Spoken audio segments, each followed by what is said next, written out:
Good morning students. Today I am going to start class 10 subject English poem Dust of Snow. Let's start question answer. Question number 1. What is the dust of snow? What does the poet say has changed his mood? How has the poet's mood changed? तो देखिए हमें question number 1 में 3 parts पूछे गए हैं. पहला पूछा है कि जो स्नो है उसका जो डस्ट है उसको क्या कहते हैं, और कवि जो है वो ऐसा क्या कहता है जिसकी वजह से उसका मूड जो है वो बदल जाता है और किस तरीके से उसका मूड बदलता है. तो ये हमें तीनों के जवाब यहाँ पे देने हैं. आंसर देखिए बच्चों. The dust of snow means the fine particles और फ्लेक्स ऑफ स्नो. तो डस्ट ऑफ स्नो का मतलब क्या है? फ्लेक्स ऑफ स्नो, जो बर्फ़ होती है उसके गुच्छे या छोटे छोटे फाइन पार्टिकल्स बर्फ़ के. The sudden shower in the form of dust of snow change the poet's mood. तो कवि का मूड कैसे बदलता है? जो अचानक से जो बर्फ़ जो है वो आसमान से जो गिरने लगती है उसकी वजह से कवि का मूड बदल जाता है. The poet's mood changed from sad to happy. अब कवि का मूड जो है पहले उदास था, अब कैसा हो गया है? अब खुशी वाला मूड उसका बन गया है.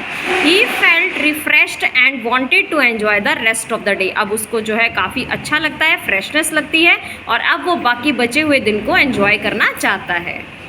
Come to the question number 2. How does Frost present nature in this poem. जो फ्रॉस्ट है, फ्रॉस्ट यहाँ पे कवि है, उन्होंने प्रकृति को इस कविता में किस प्रकार दिखाया है. ए पार्ट में पूछा गया है what are the birds that are usually named in poems. पूछ रहा है कि जो कविताएं होती हैं उनमें ज़्यादातर हम किस तरह के पक्षियों के नाम लेते हैं. Do you think crow is often mention in poems. क्या आप सोचते हैं कि कौवे का नाम जरूर मैंशन होता है कविताओं में. What images comes to your mind when you think of crow. आपके दिमाग में किस तरह की इमेजेस आती हैं जो क्रो के बारे में, कौवा जो होता है उसके बारे में आपके मन में क्या क्या इमेज उतर के आती हैं. तो ये हमें यहाँ पे आंसर देना है. लेट्स देखिए क्वेश्चन का answer. Generally, poets take the birds and trees that are known for their beauty and good qualities, like peacock, parrot, cuckoo, etc., and trees of beautiful flowers and fruits, etc. तो देखिए ज़्यादातर जो कवि होते हैं वो उन्हीं पक्षियों के और पेड़ों के नाम लेते हैं जो अपनी सुंदरता के लिए और अच्छाइयों के लिए फेमस होते हैं, जैसे कि पिकॉक, मोर, तोता और कोयल. और पेड़ों उनका जिक्र करते हैं जिनके काफ़ी सुंदर फ्लावर्स होते हैं और फ्रूट्स जिनके ऊपर आते हैं. But here Frost has taken totally different approach. लेकिन यहाँ पर जो कवि है फ्रॉस्ट, उसने बिल्कुल अलग से हटके कुछ किया है. He chose a crow. उन्होंने किस बर्ड को यहाँ पे मेंशन किया है? कौवे को. Which is not often used in poems. जिसका नाम जो है कविताओं में देखने और सुनने के लिए नहीं मिलता है. Crow is black in colour. Crow जो होता है वो काला होता है with very harsh voice and is believed to be a symbol of bad omen. कौवा जो होता है उसकी आवाज़ किसी को पसंद नहीं है और ऐसा माना जाता है कि वो सिंबल होता है जो हमको किसी भी बुरी सूचना जो हमको पहले से ही मिल जाती है उसके लिए वो एक सिंबल के तौर पे माना जाता है. Thinking of crow brings very depressing and sorrowful pictures to our mind. अगर हम कौवे के बारे में सोचते हैं तो इसका मतलब हमारे जो दिमाग में पहले से ही जो है किस तरह की पिक्चर्स आ जाती है? दुख भरी और डिप्रेशन वाली. डिप्रेशन का मतलब है जिस टेंशन भरी, जो पहले से ही हमें लगता है कि आगे कुछ गलत होने वाला है. सेकेंड पार्ट देखिए. Again what is a hemlock tree. यहाँ पे पूछा गया है हेमलॉक का पेड़ जो होता है वो कौन सा होता है. तो बेटा हेमलॉक ट्री होता है धतूरे का पेड़. Why doesn't the poet write about more beautiful trees such as oak, maple और पाइन. तो पूछा है कि कवि ने और सुंदर सुंदर पेड़ जो हैं उनके नाम क्यों नहीं लिए हैं, जैसे कि ओक का, मैपल का और पाइन का. आंसर देखिए. A hemlock tree is a poisonous plant with small white flowers. Hemlock का जो पेड़ होता है वो एक जहरीला पेड़ होता है जिसके अंदर छोटे छोटे सफ़ेद रंग के फूल आते हैं. The poet Robert Frost did not chose an oak, maple और pine tree.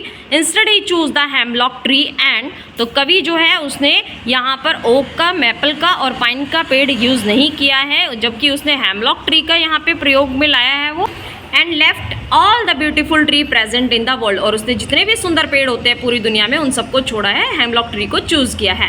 Actually he did so to bring his mood and feelings. उसने ये सब अपने मूड को बदलने के लिए और अपनी फीलिंग्स को दर्शाने के लिए यहाँ पे इस तरह के पेड़ों का जिक्र किया है. Come to the third part. What does the crow and hemlock represent joy और सोरो। तो पूछ रहा है कि जो कौवा होता है और जो हेमलॉक का पेड़ होता है वो हमको खुशी शो करता है या दुख शो करता है। What does the dust of snow that the crow shakes of a hemlock tree stands for. तो पूछा गया है कि जो बर्फ़ की जो डस्ट है, मतलब जो आसमान से जो बर्फ़ गिर रही है, जो कौवा जिस पेड़ को हिला रहा है, धतूरे के पेड़ को हिला रहा है, उसके ऊपर जो बर्फ़ गिरी है वो जब हिलाने के बाद नीचे गिरती है तो ये हमको क्या शो करता है। आंसर देखिए, the crow and the hemlock tree represent sorrow and depression felt by the poet. तो जो कौवा है और जो धतूरे का पेड़ है वो यहाँ पर दुख और डिप्रेशन को शो किया गया है जो कवि फील करता है। The dust of snow is the symbol of Joy and energy.